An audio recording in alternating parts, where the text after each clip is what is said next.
Good evening, everyone. This is Santero Balogum coming with another video. I wanted to do a video this evening to talk about blockage of money, why sometimes our money is blocked, and what things we can do to remove those blockages so that our money will flow in our lives.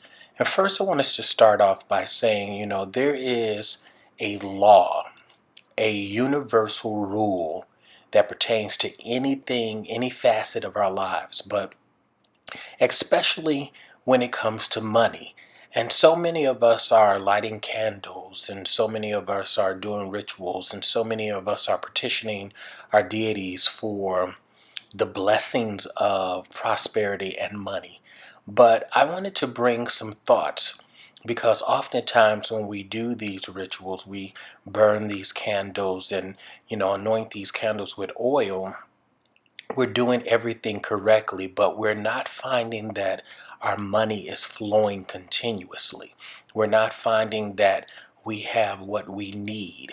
And so I wanted to start off by saying there is a universal law that like attracts like.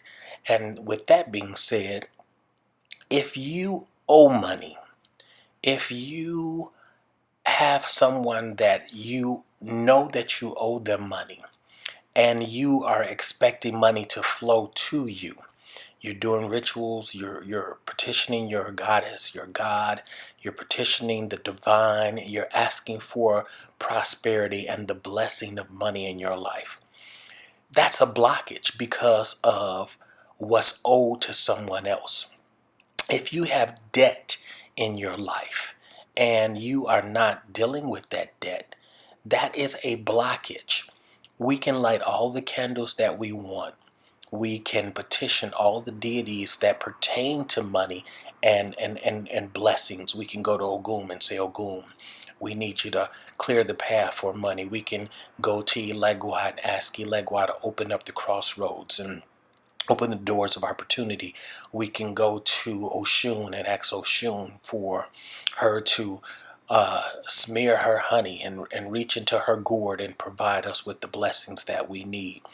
But if we're not dealing with debt, if we're not working the universal laws, Spirit is only going to be able to do so much in our lives. Spirit is only going to be able to provide what we need, but that extra, to have money for vacations, that extra, you have to deal with what's out there. And so as a result, I wanted to give a different thought process to it.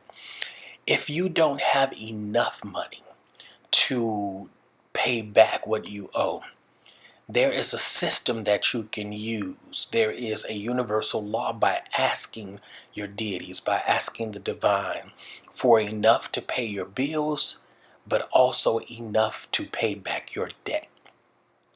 And if you do those things, if you are petitioning the divine, if you are petitioning your spirit guides, your deity, whoever it is that you're working with, and ask for that, and then when you receive the money, actually give back what you owe.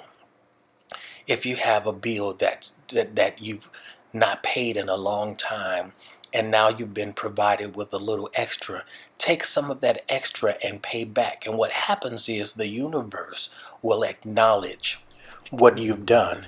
And so you work within the system, you work within the universal laws, which is give and take, up and down, around and around. So when we give, we receive. When we pay back, we remove obstacles of debt. And so I just wanted to, again, give this small illustration of what we can do to remove the obstacles of what it is that is hindering our money from continually flowing. Now, if you say, Santero Balogum, I've already paid back my debt. Then what we need to do is go to our deities go to those spirits that work and bless us and give us opportunities, and just remind them of that. Say, I've paid back my debt. I want to, make a candle and use some Hygiena Conqueror root and some money drawing herbs to keep the flow of my money.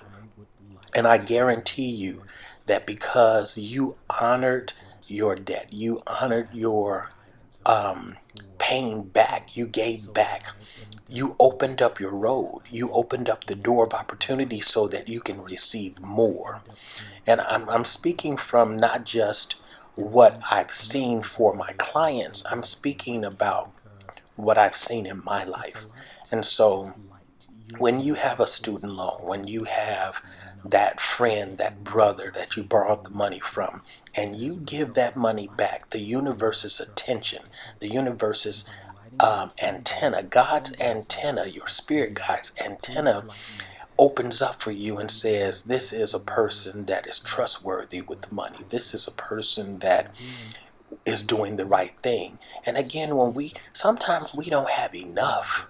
We just don't have enough. We don't have enough to pay our bills. We don't have enough to do all of it. But when you have extra, when you receive that, and I petition you to think like this and petition you to trust me and try it. If you ask your spirit guides from your heart and say, I don't have enough, I need to make enough money to pay my bills, but I also have this debt. Here is a candle for the debt that I have. Help me to pay off my debt. Watch the money appear.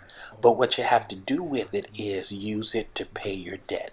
And the more debt you pay, the more flow of money will be in your lives. It's just a universal law, and I just wanted to share that. And oftentimes when we light these candles and we petition Spirit, the opportunities for money show up in ways that we don't think. We have to acknowledge to our spirit guides, we have to acknowledge to ourselves, when you embark on spiritual journeys for money and you ask for money blessing, it's not just always going to fall in your lap and a check going to appear in the mail. Oftentimes what happens is you receive an opportunity to make money. So we have to not close the door in our thinking to say, oh, I'm not doing that, or I don't feel like the overtime. If you pray for a financial blessing, if you ask your deities for a financial blessing, if you work to receive a financial blessing, please acknowledge it may not show up in the way that you thought. So don't spit in your spirit's faces by saying, oh, I'm not doing that. I just wanted to say that because we have to use wisdom and discernment when we're working with Spirit. Oftentimes things are not going to work out the way we anticipate. Spirit is not going to bring us things in the same way that they brought us things before. So if a check landed in the mail for you and you think every time you're going to light a prosperity candle, another check is going to land in the mail, that could occur. But oftentimes that's not how it's going to work out. And then what I wanted to say also is that we have to be willing and ready to use divination. Let's not waste our times by lighting these candles and embarking on ritual, thinking that we're going to get this large sum of money or we're going to get this. That's the purpose of divination. And I'm going to leave a link in the description above to indicate another video that I've done talking about the purpose, the true purpose of what divination is and what it does in our lives, so that we don't waste our times. Sometimes we're waiting for Spirit to manifest something for us, but we haven't embarked on divination to find out timing. Sometimes Spirit wants to do it for you so that the check can come in the mail, but it's not the right time. So we sit up and we light our candles, we give our offerings, we go to the crossroad, we go to church, we pray a rosary, whatever it is that we as individual practitioners do, we do those things, and we are waiting with bated breath on what the outcome of it And what's happening is it's not the right time. If we just wait a week, then the next week some overtime will be freed up for us. If we're patient and check in with our spirit guides, then we'll find out what it is that we need to ensure that we're successful. So I speak this from my heart because so many people, we all need money on the planet. We all need to be able to take care of our children. We all need to be able to provide for our pets. We all need to be able to take care of ourselves and have a feeling of worth that we can pay our bills, a feeling of worth that we could get ahead in life. But magic is not a solution to take away from work. It's faith and work goes together. So if you have the faith to believe, you put the work effort in, and it goes to the next level. So I just wanted to say this. I just wanted to let everybody know that, if there's debt out there, pay it. If you don't have but $2, take that $2. It may not seem like a lot, but by paying that, Spirit responds, the universe responds, God responds and said, this person is serious, so I'm going to be serious about prospering them. I'm going to be serious about letting an opportunity unfold to get them ahead instead of fall behind. But we have to use the universal laws. We can't just expect to light a candle and get hundreds and thousands of dollars to set us ahead. It does not work that way. And if you know anyone who says that, they're lying. That's not how the universe works. You can't graduate from high school and expect to go get a job as a doctor and you've never been to medical school. It just does not work. There are laws. There are things that we have to do to be successful. Thank you so much for watching this video. I pray that your money flows in your life.